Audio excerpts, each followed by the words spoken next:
21 shots for the visitors. But Gab, at one stage, you thought maybe they weren't going to make the breakthrough.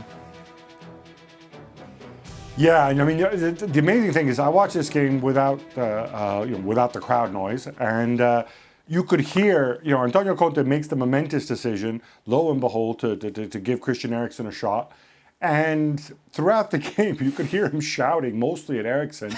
And I thought, this was at a time period where Inter weren't finishing, but they were creating chances. And look, Cagliari had a number of people missing, that they had a lot of kids in there. As you said, it was very much against the run of play. The team's playing well. Give it a rest. Sooner or later, they'd score. Instead, then they get the equalizer, and then obviously Eriksen comes off, and then they score 2 goals to win it at the end. I don't want to hear planted in people's mind, oh look, they scored without Eriksen, therefore they're much better without Eriksen, therefore Eriksen should never play again for Inter. It was a rough week, of course, for Inter, crashing out of Europe, unable to get that key victory midweek. Can you translate for that, Misha? Inter Euroflop. Brilliant, fantastic. I didn't know you were fluent in Italian as well. So many strings to your bow, Shaka. This, of course, is how Group B finished. Inter just needed that win against Shakhtar to see them through. They couldn't get it done. So in the end, it is Borussia Mönchengladbach and Real Madrid who went through. Jürgen, I know that you watched that game with your Inter mates. What do they make of it? Oh, that was horrible. It was a horrible day. I mean, I spoke to quite some people in Milan the last few days, and the disappointment is enormous. It's huge disappointment for all the Inter fans, for the club, for everyone that really loves this club.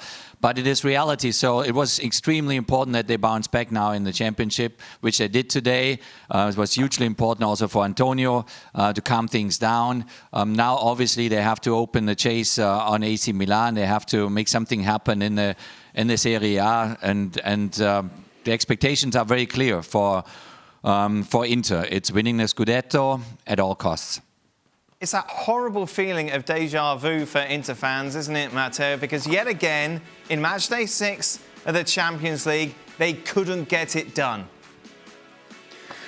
Exactly, and this is a team that's built to get out of the group stage, go on to the knockouts. This is a team that really bent over backwards to give Antonio Conte a lot of the players that he wanted. He wanted Romelu Lukaku, he wanted Arturo Vidal, he wanted that veteran experience. 4 games like this. I guess the silver lining in all this, Dan, is that we can't hear any more excuses midweek from Antonio Conte saying that the Thursday Europa League game is tiring out his players, or the midweek round, or the congested calendar, or that they're getting 24 hours less of rest than their opponents. They only get to focus on Serie A, and I think they have to win the Scudetto now. This is their year, surely. Juventus are figuring things out, and they're getting better. Milan is in an amazing position, but a young side. But no more excuses now. It's the Scudetto or bust. What are you laughing at, Gab? No, it was just funny the way Matteo put it. Look, I don't want to be too hard on the guy, but the excuses will come. Even before this game, he in the pregame press conference, he talked about people trying to destroy us. This is his way with the siege mentality. And it's fine. You're right. I mean, Matteo's right. They don't have the alibi. If anything, they're going to have another problem, which is they have far too many players, too big a squad. Highly paid players can't get paid. Who can't get on the pitch, or they're going to have to shift some guys in January.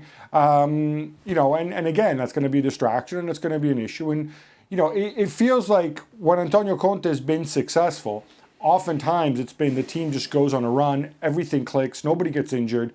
They don't have midweek football, like as was the case obviously at Chelsea when he won the title at Juve, and they never look back. And it's interesting to see whether he can be successful in a situation where now they pick up and they are really part of a title race with 3 or 4 teams around them, a couple teams ahead of them potentially, and now see whether this elimination gives them a new lease of life or not.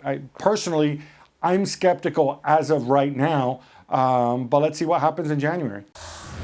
Well, thank you very much for watching ESPN on YouTube. For more sports highlights and analysis, be sure to download the ESPN app. And for live streaming, premium content, and let's not forget as well, ESPN FC 7 days a week. Subscribe to ESPN+.